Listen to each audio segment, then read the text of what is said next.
Angus Gordon, I'm 22 and I'm from Brisbane. I guess the best way to describe my comedy is I sort of tell jokes and then mumble about social justice.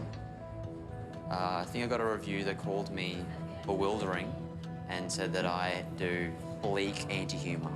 Yeah, I feel excited. I also feel like I really need to pee. I think I've peed like 5 times already. I've drunk too much water because I was anxious. Yeah, it's just going to be me desperately running back and forward and hoping that I don't have to pee when I'm actually on the stage. And now, welcome to the stage, a man who at 22 is a once aspiring cricketer and Marxist revolutionary. He's from Queensland, he's Angus Gordon.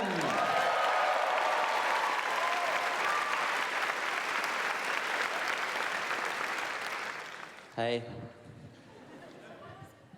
I saw a sign on the bus the other day that said, SUDEP, sudden, unexpected death during epilepsy paralysis. Know the symptoms? And I looked it up and it turns out sudden, unexpected death is often the first symptom.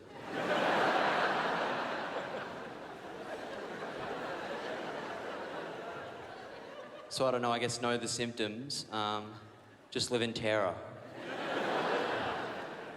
I don't feel I'm doing that well in my life at the moment. I feel a little bit like a bird that hasn't left the nest, in the sense that I still live with my parents and my mum partially digests all my food for me. I remember when I was a kid, if I was being naughty, my mum would hit me over the head with a wooden spoon and I'd say, oh, I just don't think you should be punishing me with a symbol of your own oppression.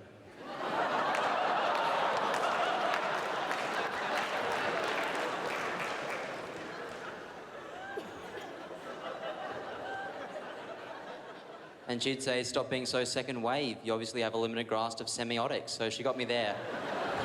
Well played, Mum. I'm actually one of Brisbane's most promising white, heterosexual, male, middle-class comedians. So if comedy doesn't work out, I'm sure something else will. That's the nature of privilege, do you know what I mean? Like, I'll be fine.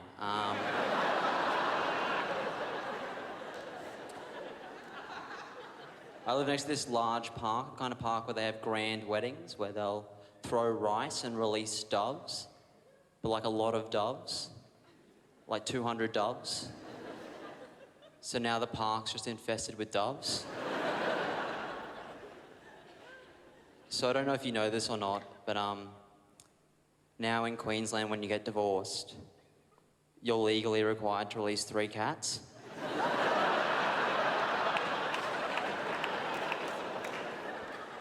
I've got a really sweet dad. Christmas 2003, he came into my room dressed as Santa. And I said, Dad, how'd you get in here? And he said, ho, ho, ho, through the chimney, of course. And I said, no, seriously, Dad, how did you get in here? Mum has custody of me today.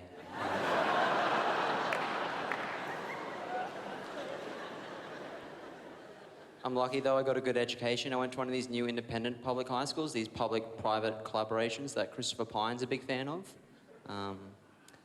My high school was sponsored by Coles. We studied Australian history, but we mainly focused on the low price wars of 2011.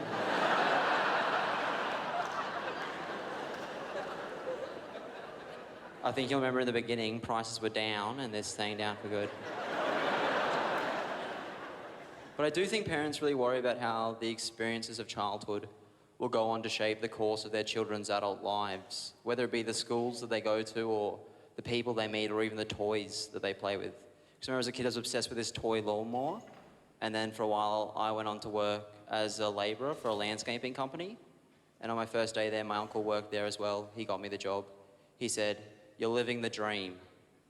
And I was living the dream because like a dream, it required no conscious thought.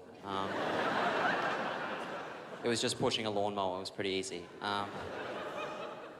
My friend Bill though, his parents were quite poor. They couldn't afford to buy him a lot of toys, but he didn't let that stop him. He was so clever and creative. He loved playing in cardboard boxes and pretending they were spaceships, and he was exploring the frontiers of the galaxy and human knowledge. And then he grew up to work in a cardboard box factory. because sometimes imagination isn't enough to permeate class barriers.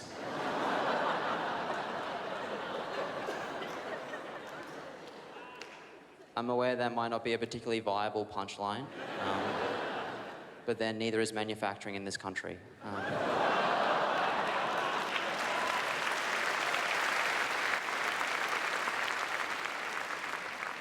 Thank you. I had nothing to do with that.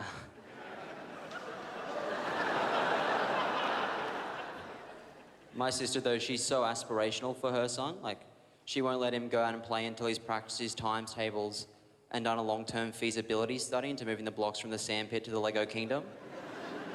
And I said, Sam, that's my nephew's name, Sam. I said, Sam, do you even enjoy playing anymore? And he said, not in this economy. Thanks, I've been Angus Gordon. Enjoy the rest of your night. Ladies and gentlemen, let's hear it for Angus Gordon.